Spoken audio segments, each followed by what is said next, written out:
Hello, friends, and welcome back to another Needlessly Nostalgic. I'm one of your hosts, Tyler Nichols, with my other host, Mr. Lance Velchek. Lance, we are nearing the end of the, I would say, the original Halloween run. Would that be fair to say? 100%. The original Halloween run is 1 through Resurrection. Yeah, let's just get into it. Halloween H20, 20 years later, the most awkward fucking title, and I don't really understand. It's listed on IMDb as Halloween H20, 20 years later, and even in the title cards, it's Halloween H20, 20 years later. That's a really bad title. Let's say that right now. Directed by Steve Miner. This was written from a story from Robert Zappia, screenplay by Robert Zappia and Matt Greenberg. And Kevin Williamson he rewrote this thing and was on set every single day. So he gets credit as well, even in the commentary track. Like, they mention Kevin. Like, Kevin is the writer that they're mentioning. I don't even think Robert Zappia and Matt Greenberg are even mentioned. So I think this is mostly like WGA rules and that silliness. But yeah. Interesting. Yeah. So yeah, that's why it feels very Scream-like and certain ways. I knew he did a rewrite. I didn't realize, I thought he did like a late polish. The fact that he was on set, I was not aware that actually changes a lot. Yeah. He was on set, and yeah, he was around for them, like working with them for changes. And yeah, starring Jamie Lee Curtis, Adam Arkin, Michelle Williams, Jodie Lynn O'Keefe, Josh Hartnett, LL Cool J, Joseph Gordon-Levitt, and Chris Durand as Michael. So, yeah, this is, I guess I should also, Nancy Stevens, because she comes back for this, just like she comes back in Halloween Kills. You got to give Nancy Stevens credit, for having such a small, almost inconsequential role. I mean, it really is. It's just a nurse. I mean, Michael was going to escape regardless. The fact that she's come back so many times, I kind of like it. She's like, I got a good thing going. Probably enough lines in each movie to keep the royalty checks aflowing. I mean, she saw the bag, she got it, and has lived probably a quiet and relaxed life ever since. I think this is my dream, is to be Nancy Stevens.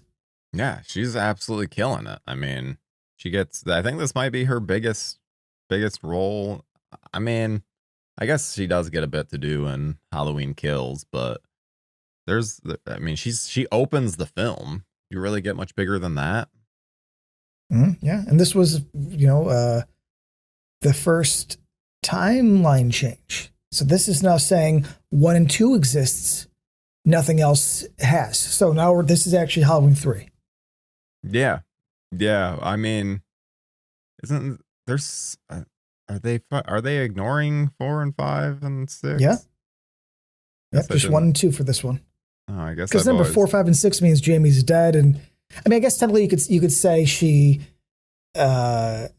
you could say, this is where she was in 4, 5, and 6, but I'm pretty sure they've come out and said this is a direct sequel to 2 because they didn't like the whole Thorne and Jamie Lloyd additions. So I believed myself to be right, but I don't know. Maybe I'm wrong. Part of me agrees in that I think it's more of just a not reference. Like they're just not going to reference this stuff. It still exists because I say that because they show the newspaper headline of Laurie Strode and her supposed car accident and auto death. That's the explanation for her death in 4. So interesting. I think, which also I guess then implies that she left her baby daughter. Yeah, to get chased and murdered. Okay, well that makes me hate this character even more. But yeah, opens up with Michael essentially going after Marion because we discover that she's like the keeper of Loomis's files, which also that's another thing, like Loomis's past, which then we also know Loomis's past from I would still consider it in line. They just don't pull it, like they don't need to bring up Jamie. I mean, no, but are we doing this because it makes us feel good, or is, I mean, I guess the question, I have to know the truth though. Like, did the writers come out and say that this is not continuing that, or I mean, I get what you're saying as somebody who like prefers not to ignore sequels. I usually don't like that one because I believe in the Friday the 13th timeline, which is like, nope, just keep making it convoluted and ridiculous and doing your own things. But I don't know. I swear I read that you once. know what? You know what, Lance? I will 100% say that these are in line with it. Because how the fuck are we going to get the Michael Myers Halloween 6 mask in the beginning if it's not a fucking continuation? Because we know the story of behind the scenes. Well, this is the best mask in the movie is the opening, and they do their best to hide it. And let me say this: opening the Mr. Sandman, having Nancy Stevens come back. This is the part of the movie I actually kind of like, though. I will say what this movie does bring back in this opening scene and through the whole movie, which is something that I feel like happens a lot in like later season TV shows, or especially the last season, where they try to call back to the first and tonally and in terms of pacing, try to match that. Like, I think this is actually a pretty solid opening. The problem is by now I don't like this shifty Michael Myers and kills off screen. I don't know. It's a little too toned down. But then I was thinking about how Scream, for the most part, isn't a very violent movie, and neither was I Know You Did Last Summer, and that the late '80s were kind of a honestly bloodless per se, but definitely a more neutered sort of slasher killer era. And then I'm thinking, well, maybe that's just a part of what it was.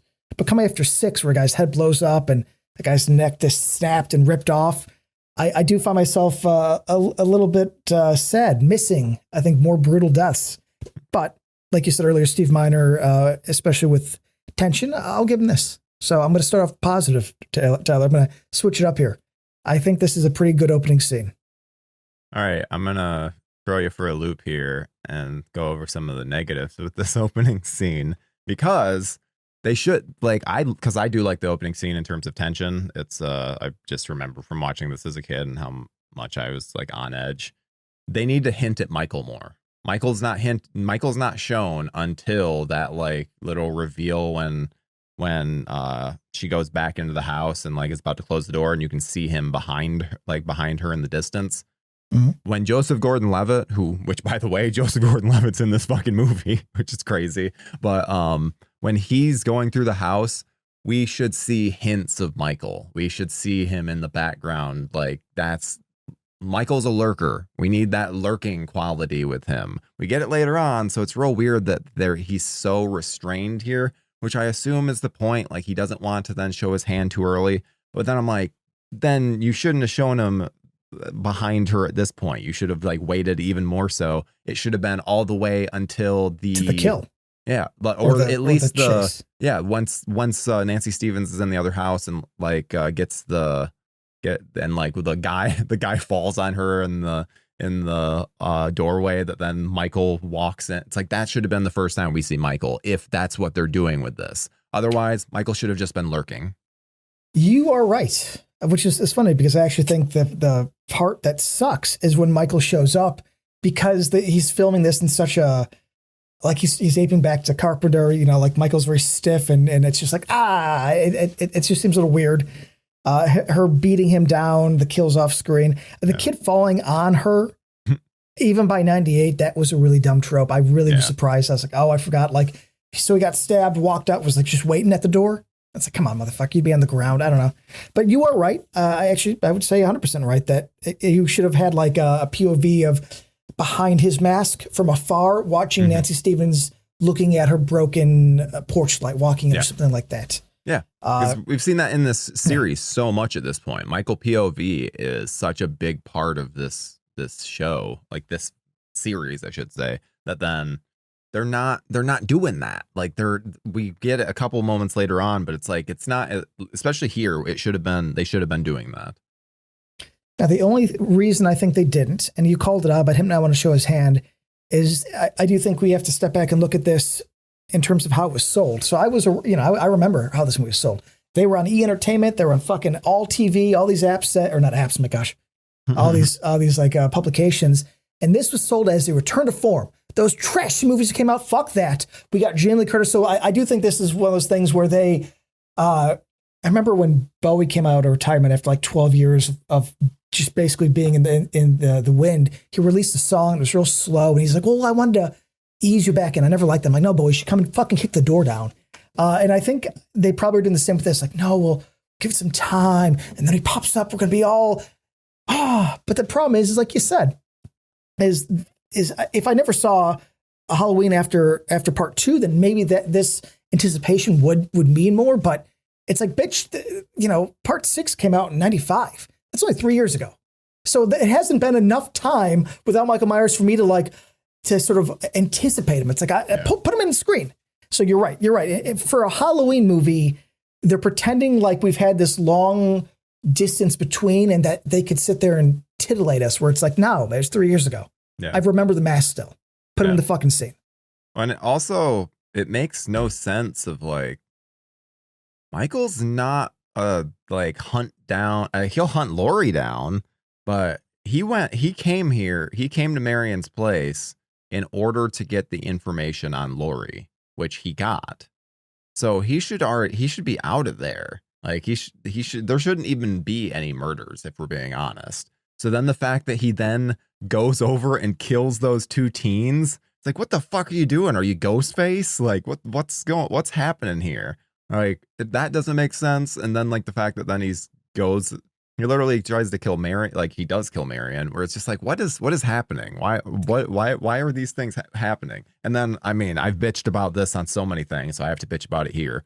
Killer location makes no fucking sense in this film. Michael would have had to kill those kids in about 30 seconds because like the time that they go over and the time that Nancy Stevens is like at the house, because she does that scream thing of like, she's a smart horror character. She recognizes that this is a bad situation when she sees the door open. So then she runs over. It's like, that's been all of 30 seconds. So the Michael I know, he can't even walk over there that fast. So Michael's like sprinting over, quickly putting a fucking ice skate through Joseph Gordon-Levitt.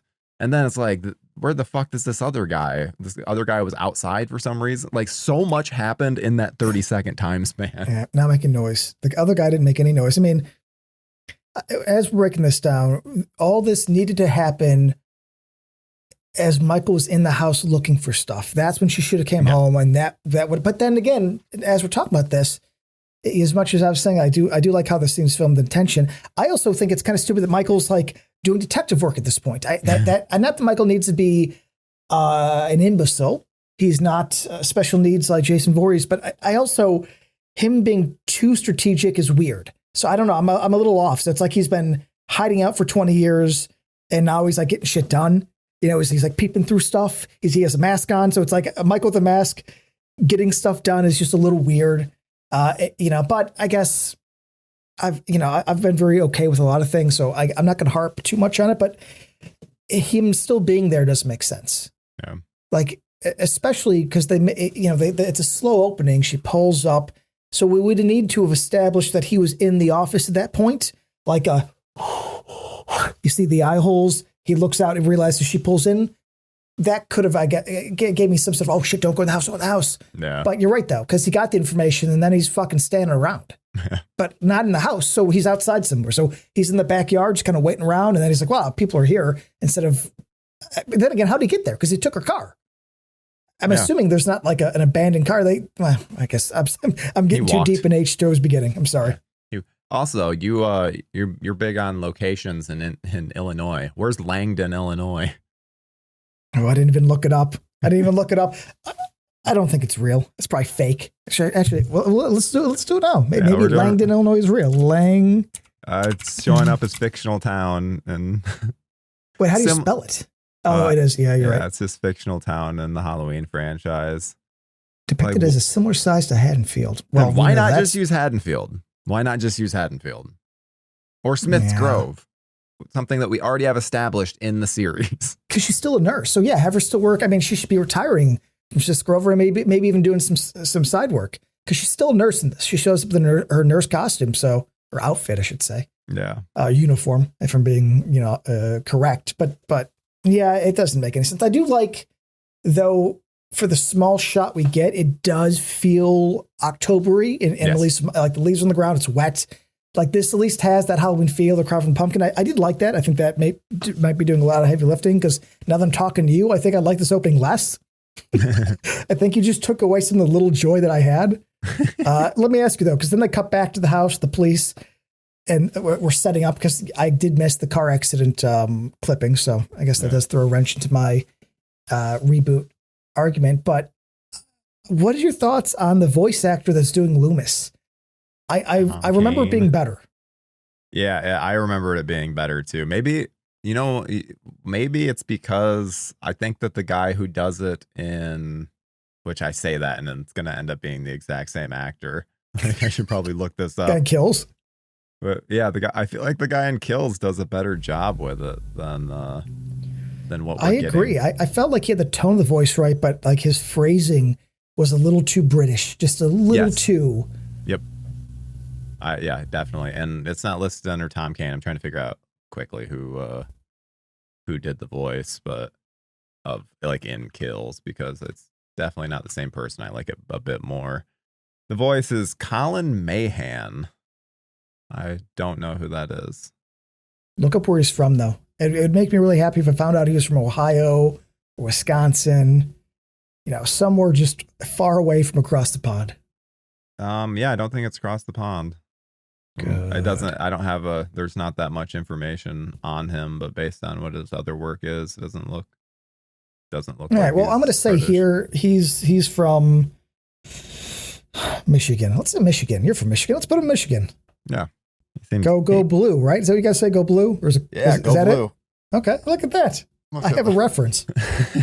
Good for you. I'm so proud.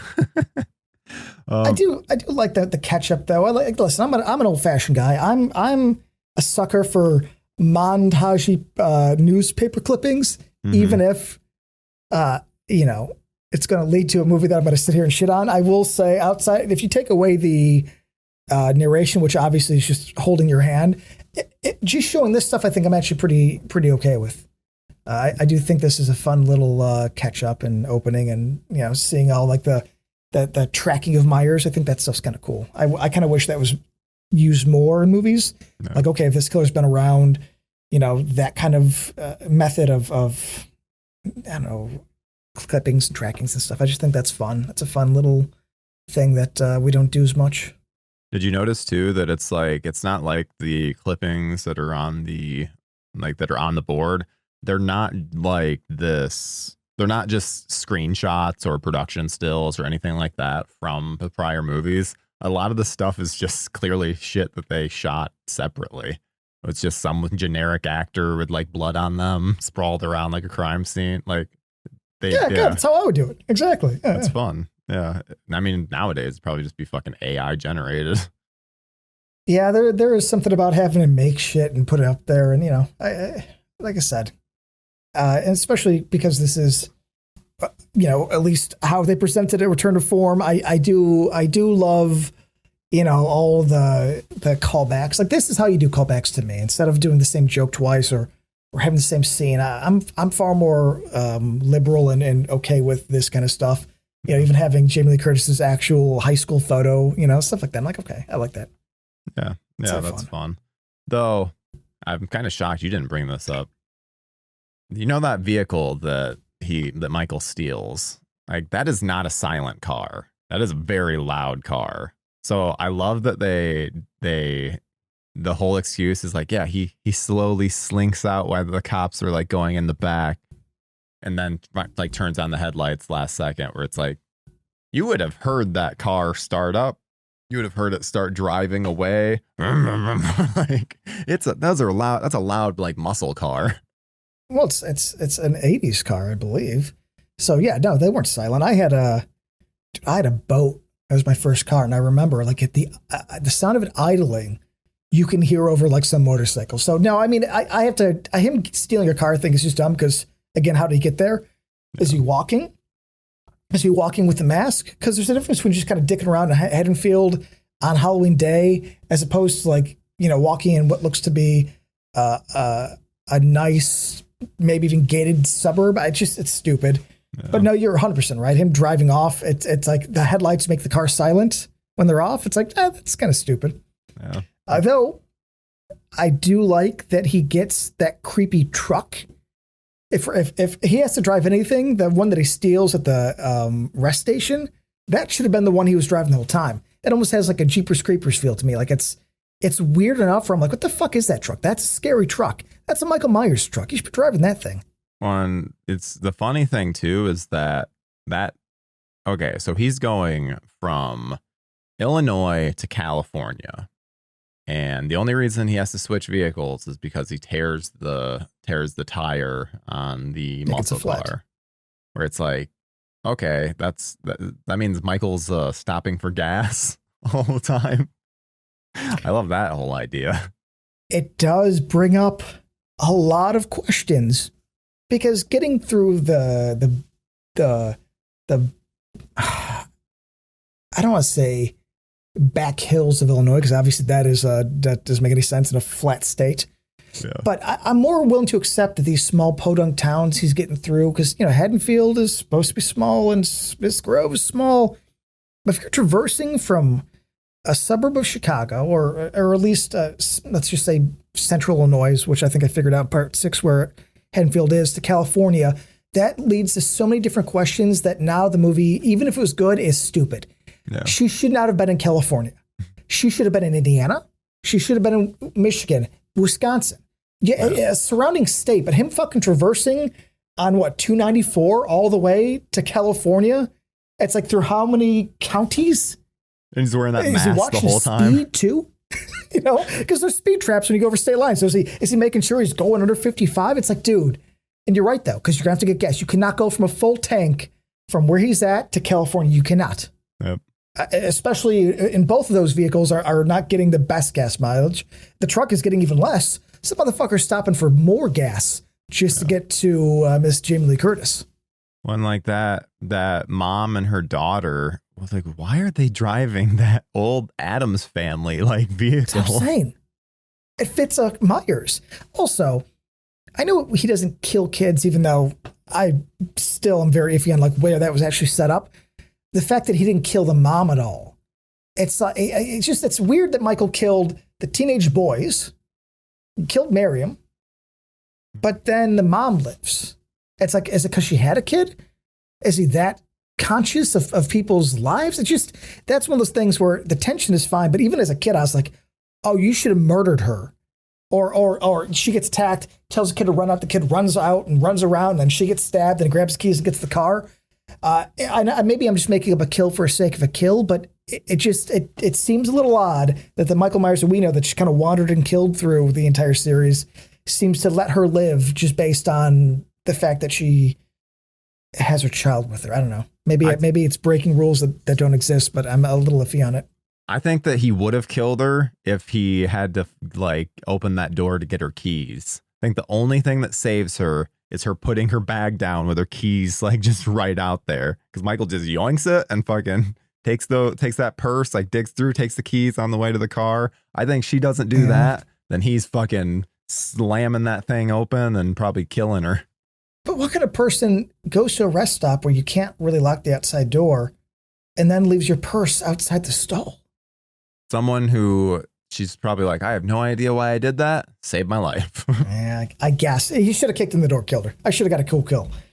No, but if you look through the little crack, he's wearing my mask. So essentially this and the last scene are the 6 masks. And from the fact that he steals that cool Addams Family car, which I do love that description. That should have been my description the whole time. So him driving the Addams mobile on, I think, is where the mask actually changes. Is it that mask? Because so. During the commentary, they claim it's only the opening scene that has that mask. It's not that mask. I have it paused. What's the thing? Give me the time code. I'm going to check it. 21:52. Wait, what's it? It's at 21:52. Jesus, 21. I thought you said 11:52. I was about to be like, dude, call that 11. All right, no, it's 21:52. It looks like the... it's hard to tell what it's either I don't think it's the Can B. It's got to be the Winston mask. That's one thing. Winston is the big eye holes. Can B is the alien. I did all my research because if I'm going to talk shit, I have to have all the masks. The Beekler mask is part 6. Of course, now and I'm trying to fucking pause it. I can't. Oh, I mean, maybe it is the Winston mask. Though from this it's like this Winston far mask to me. away and how it's shot, I would actually think that's a great mask, which is funny. It's well, and I mean, we can get into it right now. The Winston mask is my favorite mask in this movie. Okay, I mean, the I Winston know, and mask I know is why going to you. be the I know bane why. of my existence. I know why you dislike it because of the eyes, but ignore the eyes. Just look at the mask itself. But I feel the eyes are so important. I'm going to fight you in this. With your reasoning, I should think that the new Jason Voorhees mask is good. Because outside the eyes, that's pretty much the same shit. I mean, they're just missing some holes. Those fucking mask eyes, is though, so those different. eyes. That fucking Jason mask is such bull. It's like fucking. I agree. Most generic. It's like when companies did that like simplification of their logos like 10 years ago. I know Like he took just- the heart and soul and everything. No, Yeah. I listen, I hate the mask. I'm just saying the fucking eyes are heart of it. Now, I will say, though, from this distance, at exactly, I'm going to give a timestamp because we have the same movie, at 21:39, if the whole movie was shot from this distance with this lighting, I would be okay with it. But every time we get up close, there's like an inch above his eyebrow. And all I could do is like stare at it. But I don't want to harken the mask just yet because I'll just talk shit for the whole. I got a lot of shit to talk, so I think we should keep going. But we're on the mask. Why? I'm Because this is not where the mask is bad though. Like I'm saying that this part I Okay. can't fight you on, but when he starts fucking showing up and playing peekaboo with LL Cool J, then I'm gonna have a lot more problems. Okay, I'll accept that. So I will hold on. Let me say because I have it all mapped out in my notes. Distance is alien mask going forward, which is like where he has the weird eyes, which I think look very similar to the new Friday the 13th mask. And then close-ups are the Winston mask. So I will be jumping back between those, but that's the method that I've seen. Far away shots tend to be alien, which is KMB. Close-ups are Winston. It's crazy how much it switches. Like it's insane. Because I watched the 4K, and there'd be times where it'd be like, the fuck? It was just the KMB mask, and now it's the fucking Winston. Like it was constant. Where I'm like, what the fuck is happening? It's funny. I thought the same thing, but only I think my thought process on it was, it's funny that if this exact same thing happened now, that would be the talk of the town. And the mask thing wasn't really a part of conversations when it happened during the time. This is more like on DVD that I feel like it became a big issue. Like I'm not saying it wasn't known, but you couldn't get away with that now. Not with how we watch media and how, essentially we could pause and frame anything. You would never, ever be that lazy. So I'm almost impressed that a major company is like, fuck it. Far away. It's not like people could really pause anyway. Not like we do now. Like you'd have to kind of time it on your VCR at this time. Yeah. So it just made more sense. But it's like you could never do this. So it's almost like a relic to me. Like that in the same scene, it changes 3 times. It's like K and B, Winston, K and B, Winston. Oh, close to Winston, back to K and B. They would never, ever, ever do that. Yeah. So as much as I'm talking shit, I do love that people just had this idea in the 98, like, nobody's going to notice, that'd be fine. It'd take too much work to pause. Yeah. You showed me this. Okay. I want you to put this on Instagram. You sent me a picture in Discord and all I could do is like say that my 6 mask is fucking awesome, man. Look at that. Look at that beautiful thing upper left, huh? Yeah. But just blacking out the eyes for that Stan Winston mask. That's all I ask. Blacking out the eyes and suddenly it's it. That's it. Like, yeah, that's the I don't OG like. mask. They don't let them roll. Though I'm looking at the CGI mask, which is funny. We say CGI, but I mean that's clearly that's like a painting, right? That looks like somebody painted it on. So I watched this with someone, and this was her first time seeing it in 4K, and like the CGI mask got us both, where we're just like, holy shit, this is like, it is so noticeable and so bad, and like it stands out even more so. Probably could have gotten away with it on the VHS days, but now it's just like, I didn't catch it when it first came out. But you watch the commentary. Do they acknowledge why they did this instead of just cutting the part?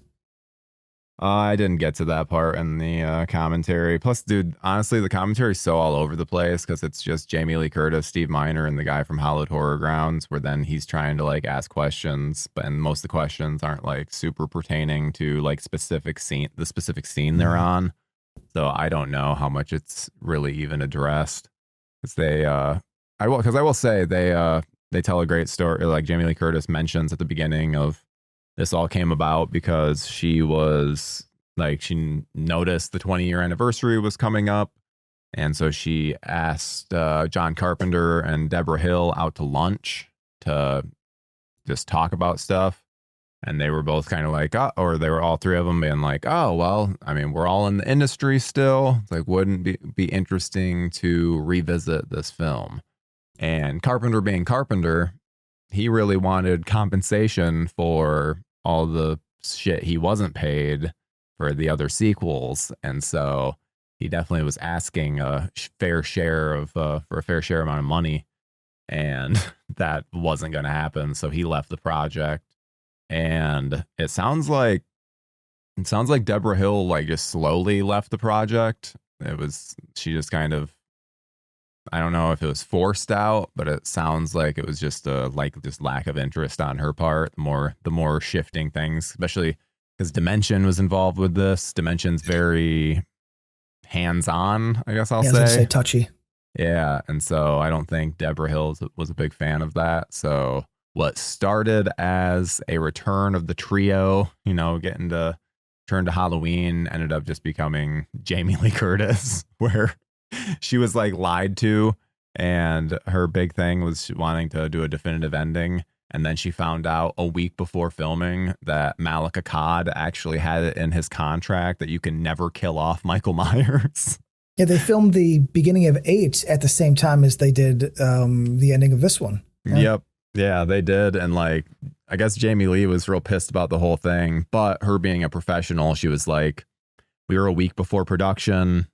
I wasn't going to shut down everything and leave and put all these people out of work. So she's even said, she's like, we made a compromise.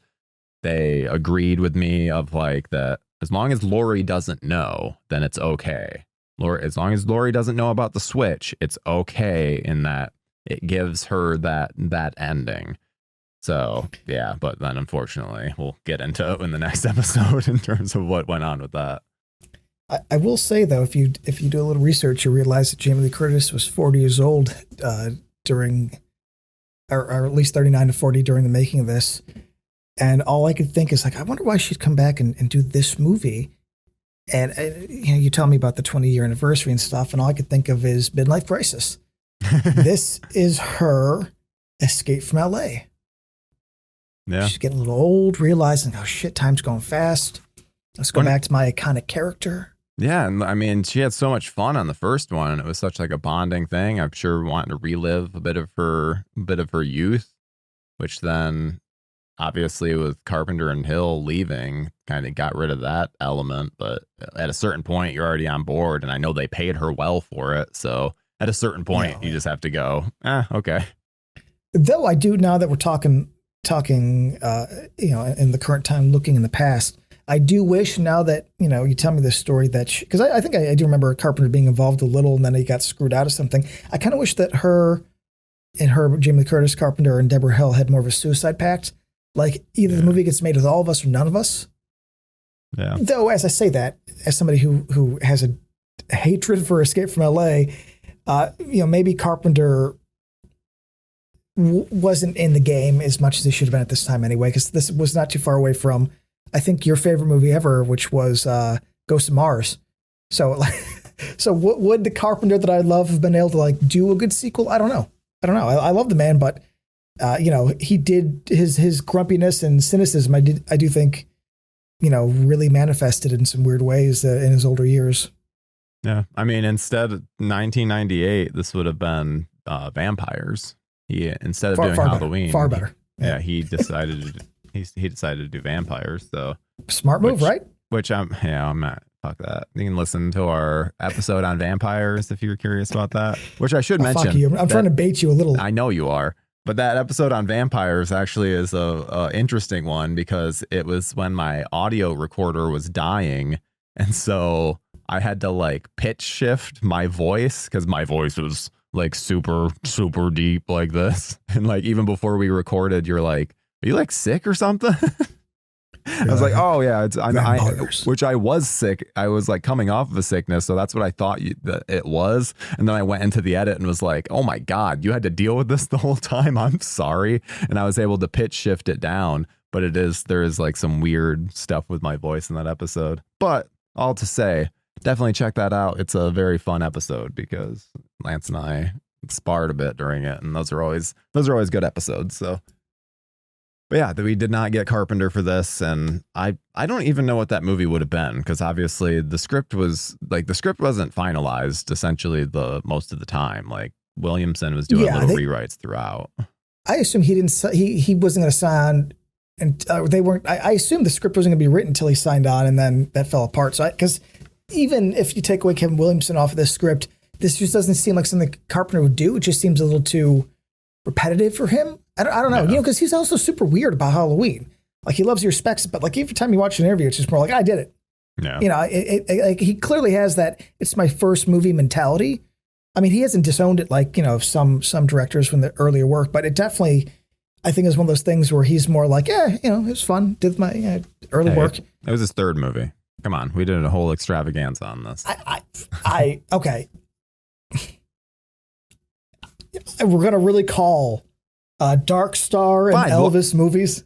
No. Elvis is after this. Assault on Precinct 13 is before. Oh, okay. That's a legit film. You want to say second. So Halloween was the second movie. I'm not going to give him Dark Star. Okay, that's a fine. stupid film that got blown up. Yeah, I'm accepting of that, but I will not. Right. Well, as a second movie, I will not accept the Assault on Precinct 13 slander. So, though I do feel he seems far more optimistic, or at least willing. Maybe just because he's been asked about Halloween 1,000 times and he's done.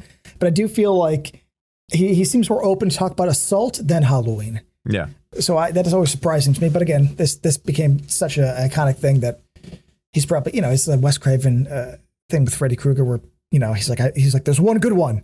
And then he made his second one. But people are like, I love Dream Warriors. He's like, fuck me. Yeah. I think that there's a bit of, and not just him having lived is like, because he went through the difficulty of, The Thing not being accepted, Big Trouble in Little China not being accepted. Obviously, they're accepted later on, but they weren't initially.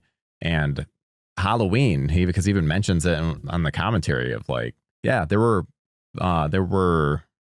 like critics that reviewed Halloween and gave it bad reviews, and then suddenly, I don't know if it was Roger Ebert or there was some big critic. It might have been Pauline Kael or something that then gave it a good review, and then suddenly all these fucking critics that like had reviewed it poorly, they re-reviewed it and like gave it positive notes. So then it's like, I'm sure he has a bit of resentment towards that. And then obviously what the films became, because you're trying to go do your shit, like do your other films. And then suddenly it's like, you got to see the billboard for Halloween 4, the, return of Michael Myers. And he's making no money either. Like you said earlier, it's like he's looking at this billboard being like, I don't get a cent, not a cent. I mean, I'm sure he gets something. I'm being a little bit facetious, but you're right. He's trying to. The Thing is out. And he's like, look at this masterpiece. And people are like, it sucks. Halloween 5. What do you think about Josh Hartnett in this? I mean, I grew up with. He was like my, I guess, early teen years. So I like him more now in it than I did most of my life. I really hated him because he just was like the pretty boy, bad boy. And he was just fucking shoved in my throat when I was a kid. Yeah. I think he's fine. My big issue though is the setting. I don't like the school setting, and I don't like how Jamie is portraying the character. So like the son's fine, but I feel like he's just a teen. You know what I'm saying? Like, I think he's a good actor, but the character itself, I think, is very on a one note. It's, You don't like how Jamie's portraying Laurie? What's up? You don't like how Jamie's portraying Laurie? No, not at all. I feel like this is more in line with what you've always wanted of like, she's fucked up from her prior experiences, but not to the point where she's like off in a fucking random house with guns. I mean, no, this to me is, well, the thing is, up until Halloween 2018 came out, I hated this the most. I mean, well, I don't count Resurrection because that's another thing. But my issue is compared to 18, you are 100% right. I want to take this, but I still I didn't like, I felt it was boring. Like it was safe. She wasn't crazy enough. Like she's getting a bunch of guns, but also it like I said, I feel like the other movies existing gives so much more weight to her paranoia. Whereas like the last time we saw her, flames were coming out of the eyes and the mouth. So this is the same problem I've had with all these other sequels, where if you acknowledge 2 as existing, I still don't really buy it because he wouldn't be around. You saw him fucking melt. And she says in this, well, I didn't see his ashes. It's like, yeah, but you saw enough. And the first one, he fucking disappeared right away. This one, he's sitting there fucking actually burning alive. Again, maybe if this was a different script with the same idea of her just being disturbed and just nervous, I might be more into it, but I find it boring. I also think the school atmosphere is probably outside of, it gets into the military school from Child's Play 3 where I'm like, fuck, this is boring. It's just such a generic setting. So I don't know. Maybe if you put her in a high rise or put her somewhere more interesting, I might be more okay with it. But it's like she's nervous and then just fucking deal with school responsibility. So it's just something that doesn't catch me. I think those two things together are what makes me dislike it. Hey, it lends more credence to the fact that the other films exist because Lori faked her death and then she's seeing all this shit happen. And she saw her daughter died, which then it's like, oh fuck. Because I assume her logic was that Michael was just going after her. So then her saying that, she's probably like, fuck. I mean, Michael's gonna go after my kid as well, which then means that like John, she's worried about John. Why would she be worried about John before? Now she's worried about John because fucking Jamie, like he was going after Jamie. She has seen that like what happened to the town of Haddonfield on the 10th anniversary. Hey, I feel like these are the things that are making you feel comfortable, which is fine. But like, I'm pretty sure though the people that made the movie come out and say that 4 and 5 and 6 don't exist though. I think they just say they don't acknowledge it. I'll find it. Yeah, let's find this out. Because not acknowledging and not existing are two different things. Because not acknowledging is just them saying, hey, we're trying to write a movie. We're not trying to really call back and get into the messy, but ignoring it. I believe that this ignores it. I think I grew up thinking this is the Halloween 3. Let's see. I believe it does say creates a new timeline. But I'm seeing a bunch of stuff where it's just ignoring. They're just ignoring these. It sounds like they're cutting out like the fucking thorn, which probably, I mean, but again, even if we put this all, even if the movies existed, I guess at least her personality would be more okay with me. I will give you that. If these exist in the same universe, her personality is fine. But her being a teacher at school in California, I just think it's just really lame to me. The original shooting script does have a scene that acknowledges 4 through 6. And there is even a excellent 3-issue comic series that gets into it. Okay, original script. So that means it was removed and they went with the timeline change. I would just say but it says original shooting script. So I'll accept that as fucking it was supposed to be in there. They just cut the scene.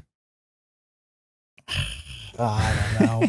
I don't know. Them cutting the scene to me seems like they're changing history, man. Okay. Then how about this? Those existing, her personality, I'm more okay with. I will give you that. But they put her in a boring movie with a boring script and a boring setting. And it doesn't fix the issue that she's just fucking hanging out at this boring school. Plus, I feel like then she should have been the focus of the story and that we should have cut the kids and put her somewhere else.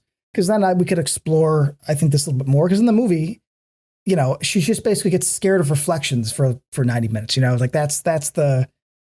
I think the majority of her. I want to talk about that though, because there's that scene where Lori comes out and she like sees Michael walking towards her. I feel like that's actually Michael walking towards her. And the only reason that he doesn't actually go through with it is because of Adam Arkin. Because Adam Arkin comes from a whole different angle. And you can see the last shot we see of Michael before it cuts back to her, you can see him like start to veer off. So, which I assume because he sees Adam Arkin and is like, oh, wait on this. I mean, maybe. I mean, the problem is they establish throughout the movie though that she like is seeing things, so they could be playing with her expectations. Though, then I want to say like, okay, then why not just kill Adam Arkin and her? Like, why is Michael Myers now shy and trying to be like subtle about it? I don't know. Just I feel like there's other parts in the stories and other movies where, you know, he's walking towards Loomis and the nurse and Laurie. It's like he didn't give a shit then. I don't know. I mean, you're probably right because he's in the school at this point, right? They already found the truck, I believe, right in the timeline, the scary truck that he leaves outside of the fucking front gate running. I don't know. Another thing where he teleports in this a lot, like because he would have to essentially the moment he comes up to the gate, he's like out of that car and going along, like going into the fucking bushes to hide. But why would Myers? That's another thing where it's like he's been so careful so far. He's sneak attacking people. He's doing research. He's changing cars, but now he just pulls up to the gate. I don't know. Yeah, I don't know, man. Especially when we see later on, he has the strength to lower himself with one arm. Like, okay, I think you can scale this fence then. Oh, easy. I mean, he's technically superhuman. We've established that, right? I mean, yeah. If one exists and he disappears after 6 shots in the chest, and plus he's been holding people up with knives for a couple movies, at least. Yeah. Yeah, he's done that in damn near every movie. Holds someone up with a knife. Yeah. It's funny because that scene was the one I always liked as a kid. And it is one of those things where now that I'm older, I'm like, I get what they're going for, but how they frame it though is it's hilarious because he's doing just this fucking really badass one arm. It's basically a pull up. He's just doing the reverse. So he's actually holding himself up. Yeah. Waiting for the time to go down. And and it's like makes Laurie look like a fucking idiot. 'Cause it's like, do you have the worst peripheral vision ever? That's what I'm saying, where it's like, but minor, and I do think his directing is good in this. I don't blame him per se. I think for a good chunk of it, though, I think at the end, I have a lot more issues.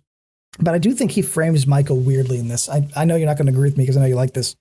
But I do feel like even 5, as much shit as I talk, like they did their best outside of like him putting on a fucking mask and driving around a muscle car. You know, I feel like they did frame him in a lot of darkness and stuff. And even in the day, as stupid as it was at times, like it still fit. There is some weird angles in this movie that I feel Michael's a little too exposed. You know what I'm saying?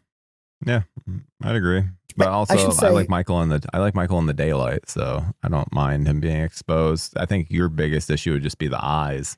Yeah, it's how it looks. Like him, like you said, him. If that was him walking up to what's her name, and Alan Arkin, it's just like, where the fuck would he have gone then? He's a 6-foot guy in a mask. But at the same time, I think that the point of that shot, like, was to have this conversation because it could be both. We know he's there, so it could be him, but she's also seeing him in reflections the entire time. You know, there's that scene where she sees him, and then Arkin comes out, and then she sees her son, and there's that great meme where it's Harnett in front of the barbershop from the thing, and it's like, dude, the barbershop is right there because he has that stupid ass 1997 8 haircut. It's like he has a fucking colic, like he just slept on it wrong. It doesn't even look styled. It looks so weird. When I had short hair, I kind of had that at around that time, like the messy look. No. It's funny because you live long enough, you realize how stupid everything was. And now I can look at young kids and think they look stupid, but I'm like, oh, but they don't know. Because right now that's fine. They won't know till later. So life is always just delayed embarrassment. I want to talk about my favorite little stretch in this movie, which is the teen couple getting killed, where what's his name is reaching into the garbage disposal and like gets. Are you fucking with me right now? No, I like that whole thing. I feel like they do a good job with tension. Unfortunately, we then get the CGI Michael mask, but then I like the usage of that elevator thing that works very well for me, and her getting her like fucking leg mangled in it, even though it's not shot well. Also, I'll give you the leg thing just because that's the first mean thing he does. So this to me is the most Scream-ish part. So I've always had issues with this. I think this is a good example for me personally of of when Michael goes for the kill for the girl, right? That's what I mean by how you frame Michael. Because that looks like a guy that was told to stab this pillow a few times. And he has this very, I think, now that we're talking, I think I hate that performer. That might be why, because The Mask sucks. But The Mask sucked in 4. So if the guy was doing a better job, but this is the most Scream part. And maybe that's why you like it. Because it does feel very of its time. Like I'm even watching now. It's like, though I'll give you this. Because of movies, and I'm not saying this is part of it, but I do think of it. I would never put my hand in a garbage disposal. I have one. Yeah, never. And I remember I used to tape it shut, like the switch. And then my girlfriend at the time had to come and tell me, like, stop being fucking weird. Like, it's not going to turn on its own.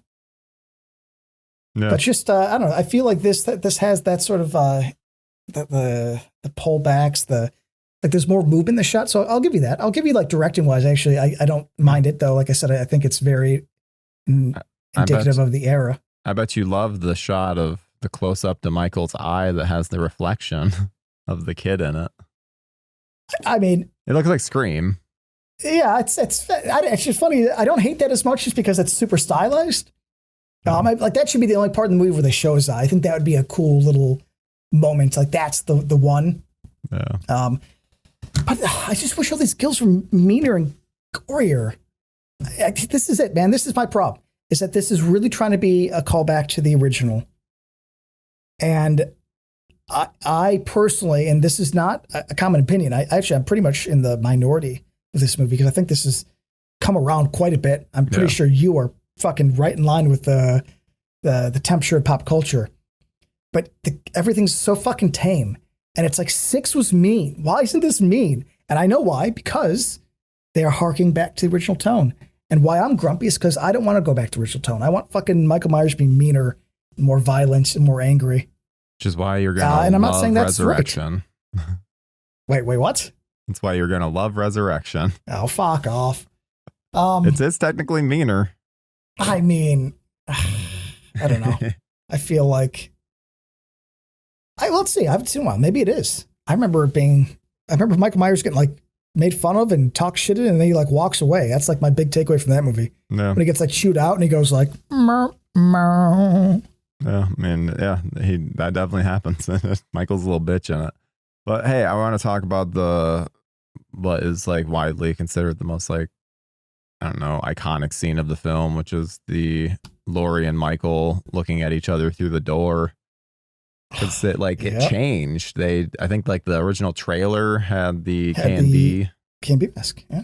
Yeah. Then they changed it to the other one, which it's funny because like in my mind it's the K&B mask when I think of that scene, which I don't like the K&B mask at all. Like I think it looks like shit. It's weird.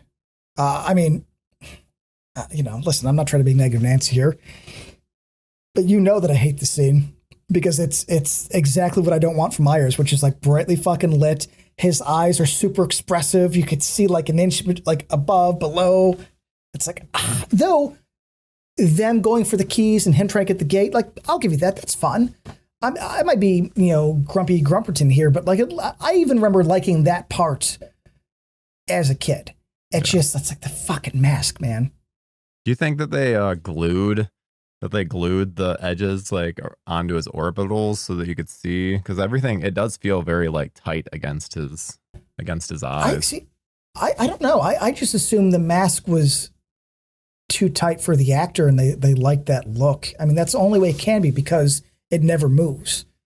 I've never heard them say anything about the eyes and being expressive and, going back to like Ronnie Yu and Freddy vs. Jason where Jason needs expressive eyes. I just always relate that back to this every time I watch it because it's clearly what they wanted, which is funny because the alien mask in the original trailer, as dumb as it looks, it does have less of his eyes. It's just a weird, which, I mean, can we go over how the fuck did K&B, which we both absolutely respect, pull off that mask and think they did a good job? I'm very surprised that Kurtzman and Nicotero, I'm not sure if they actually did the mask themselves or if it's just a company, but somebody had to okay that. Somebody, even if they weren't doing it directly, they were at the top of the fucking company and this is a big movie. Who signed off on that mask? Because I'll talk shit about this stupid Winston all I want, but the alien one doesn't even look like Michael Myers. Yeah, I don't know what they were thinking with it. It kind of looks like the Part 4 mask in ways, especially in how white it is. I mean, Looks very, very white. I don't get it. Because, you know, I know you hate the 6 mask, but the 6 mask was based on the cover of Part 4, at least. So, like, I could see where they're going from. This, though, it's like, what are we doing, man? What is that? And also, they kept it. Like, I guess that's even weirder. It's like they didn't reshoot all the far away scenes with it. Yeah. But it's so distinctive that it's now that you can't unsee it, dude. Like, I watched this movie and he's chasing the Michelle Williams and what's his face with his messy hair. And he's walking up the mask. We get the cool scene where they run in the door and she shuts it. And then we got the iconic, you're right, the porthole look. And it's completely different. Yeah. And 4 seconds ago, we were looking at a different mask. I guess I'm more surprised that people didn't call it out as much back in the day, or maybe I wasn't aware of it, because I feel like now every time I watch this movie, it's all that I notice. Yeah, I'm constantly, I mean, that's one thing I'm especially watching it in 4K where it's like, what the fuck is happening here? Why does it look all over the place? I do like Adam Arkin. I think that's my favorite part of the movie, because I think I relate to that guy more. He's just sort of like, I mean, yeah, what are you going to do?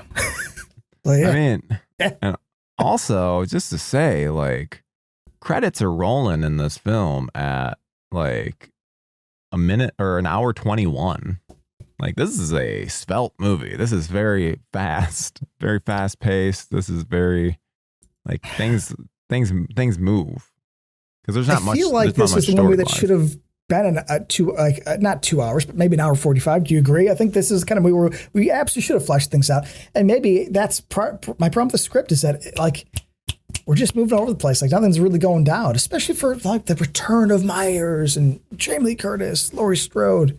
Yeah.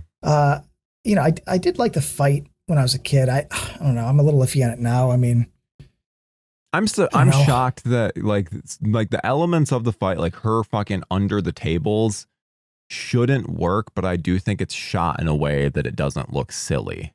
Right? Him throwing up the tables is actually a great scene. Like, how Mina shoots it. I completely agree.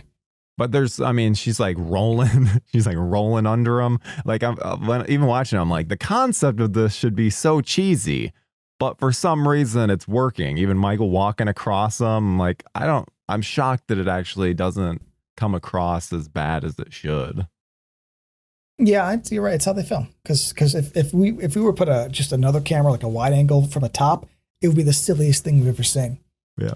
Now I got a shot. I just want to say, because I'm talking a lot of shit, at 1:09:51, it's when Jamie Lee Curtis comes back. She decides to not go with her kid. She gets the action. She wants to finish the job. We got this, like, tight little upper shot. We get the light shadow and reacts. Like, that's cool. I do like the idea of her going back. Even as much issues as I have with this fucking clunky ass ending, this is kind of thing we need to do more, where it's like, I want somebody to face the villain.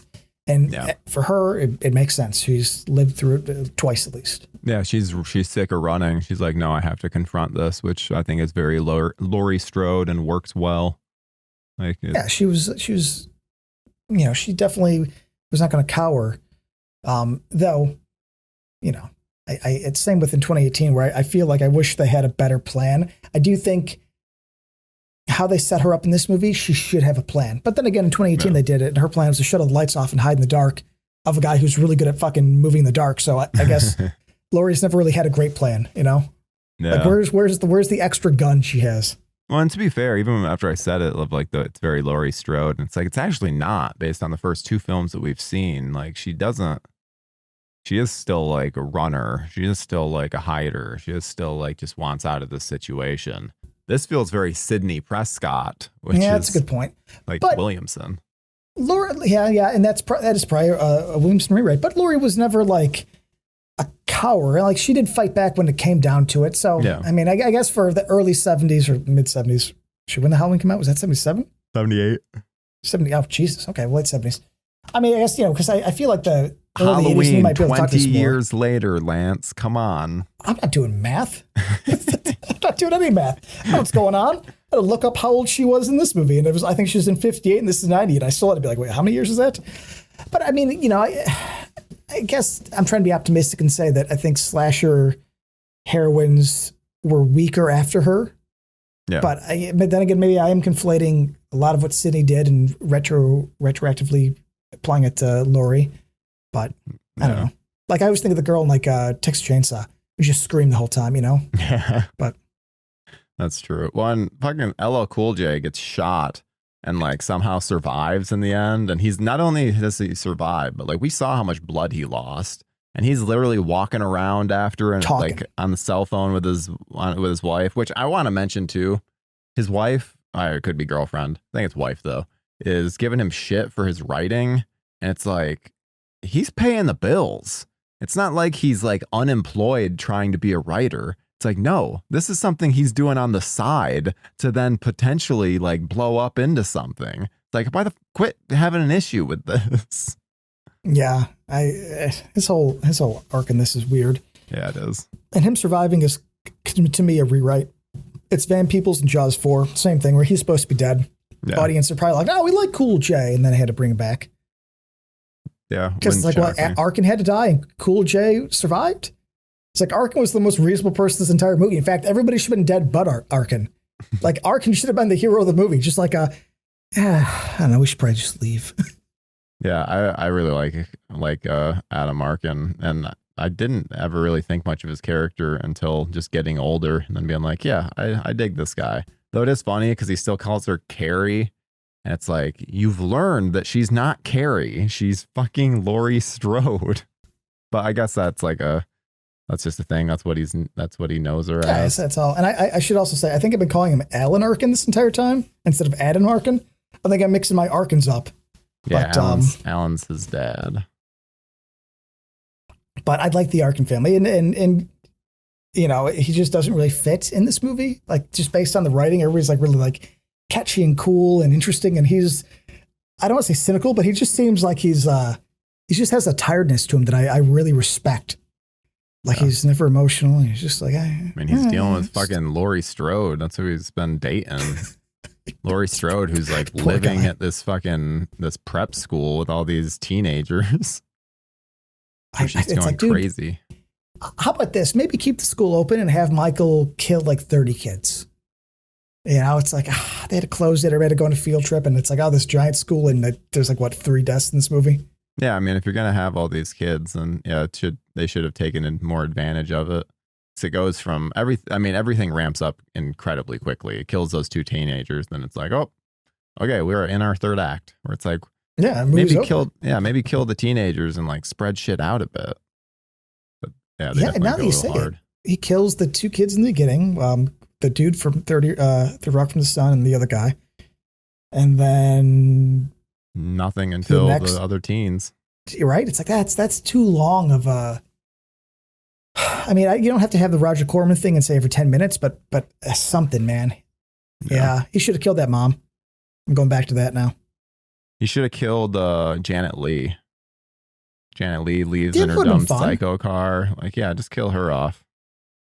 It's funny, you know, when this came out, they were like pushing that part hard. I'll never forget, because I told my Nana, who was obviously alive at the time, I was trying to convince her to come see it, because I was like, it has Janet Leigh in it, and she loves Psycho and she loves all that stuff. But I just remember that being it wasn't like a subtle like, we're going to put her in, we're going to talk about it, we're going to put her in like interviews. It's going to be an entertainment tonight. Her name is Norma in the movie. Exactly. They're really like, it's a heavy wink. Yeah. And I wonder if that's a Williamson thing. That seems like it's Steve Miner. Steve Miner's it's a Miner thing. Yeah, he's a massive Psycho fan, and so okay, I respect that. Yeah, and then obviously Jamie Lee just wanted to work with her mom, so it worked. I mean, and also I'm not really talking shit because I think it's fun. I would have put it in regardless. It's a cute little scene, and plus her mom's passed by now, so this is, you know, I get to look back and just be sad every time you watch a movie. That's always fun. I don't think she watches this movie. The commentary was, I think, the first time she's seen the film.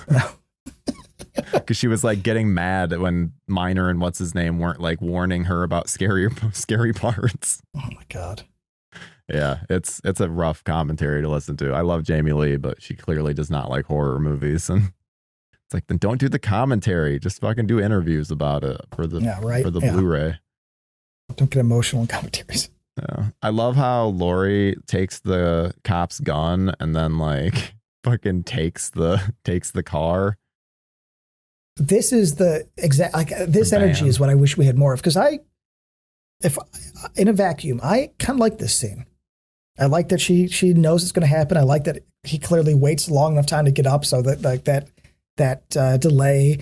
He traps her, or she gets trapped between the branch and the like all that. I actually don't mind. I mean, him reaching out, I don't know. I'm a little iffy on it, but when we know it's the paramedic, but at this time we think it's Michael, so it's just like I don't know. It's always been a little weird. And I've always been the person who's like, no, that's Michael at the end. This time I really watched it as it being the paramedic, and it does make sense. Like he tries to take off the mask at one point. Like there's stuff where I'm like, oh yeah, Michael wouldn't do that. Okay, yes, but in the van, he sits up like Michael and goes straight forward instead of being like, you're right. But to be fair, he got attacked by someone. He doesn't know this girl. This lady could be fucking working with the guy that put him in this. You know what I mean? Okay, now we're reaching, buddy. We're doing a little bit of reaching now. He is not now. I'm just saying of like, it doesn't, I used to think it made no sense at this point though. I'm like, okay, I understand that No, it's actually pretty clever. I mean, for being such a definitive ending of Michael, it's kind of clever of what they decided. But, like, as I'm watching it, he does go for her, though. He fucking, but I mean, let's just pretend the other one doesn't exist. It's like, this is still, I like the idea of her cutting the fucking head off. To me, that's a good arc for her. It's an emotional way of like putting her fear down. I do like it. Yeah. I mean, especially in part 5, he gets beat with a fucking plank, In 6, he gets beat with a pipe. At least this, I'm gonna be optimistic and say I do like the idea of music drop too. Like that music drop is fucking amazing. Fucking just the score is actually pretty solid in this. I actually think the score is one of the best. How about that? I'm gonna surprise you there. I think the score's fine. Marco Beltrami. Yeah, it's good, man. I mean even the title theme is more piano actually than it's been, I believe, unless I'm mistaking an earlier one. Yeah, I think so it's like, Beltrami uses some elements of his Scream score, but there's definitely plenty of original like updated Halloween music in it. Yeah, I don't. There's a lot of things I don't like. The score actually surprised me. It's like, oh fuck. I didn't have the sliding electric guitars that I prefer in my later Halloween movies. Better fucking put that in. I know you're not. I'm just gonna sit here singing on the podcast. I'm gonna put it in. You better put it in specifically for you. I'm gonna fucking listen to the episodes so that I can actually figure out where the hell you want it in at. But what would you rate this film for? 1.5. 1.5. Yeah, I mean, it's probably nicer than I used to give it. There are some things that I don't mind, but it does all the things that I don't like about the series, and I think it's trying to be too cute for a little too late into the game. But I also I know that I'm not in the consensus opinion. What about you, buddy? Is this like a 4-star for you, huh? 4.5? It's a 3-star for me. I still really enjoy it. I put a similar like as Halloween 4. Like I think Halloween 4 I might have done it a little higher, but yeah, I like this one. It's Scream like, so I love Scream, and I like I also acknowledge the dumb elements of this. I just like this era of these fucking dumb slashers. You're in the late 90s. Yeah, like Valentine and like Urban Legend. Like these are just, it's a fun time, and it's not crazy edited. Like that's not these like flashes and all this nuts stuff that's going on. Which this was Patrick Lussier, right? Yep, Patrick Lussier. So it's like it worked. That's Wes Craven's guy. Like I like what Lussier usually does. So yeah, I don't hate this one like you do. I quite enjoy it. But yeah, and we've pretty much done it. Thank you guys so much for listening. You can make sure to listen to us on Patreon. We have 2 bonus episodes a month. We have a merch store at needlesslynostalgic.threadless.com. It's like confused for a second. Then check out our Instagram. We have stuff on there as well. Next week, we are covering where Michael goes back home. We get the house again. And Busta Rhymes doing some kung fu. I'm sure you're super pumped for this one. I actually own this on 4K, so I'll be able to watch it on 4K. Maybe I'll watch it with commentary. We'll see. Not if Jamie Lee's involved, because I can't do that. Another one of those. I love the lady, but yeah, that's enough of her like interrupting people and not understanding what's going on. But yeah, thank you guys so much for listening. We will see you in the next one. Goodbye.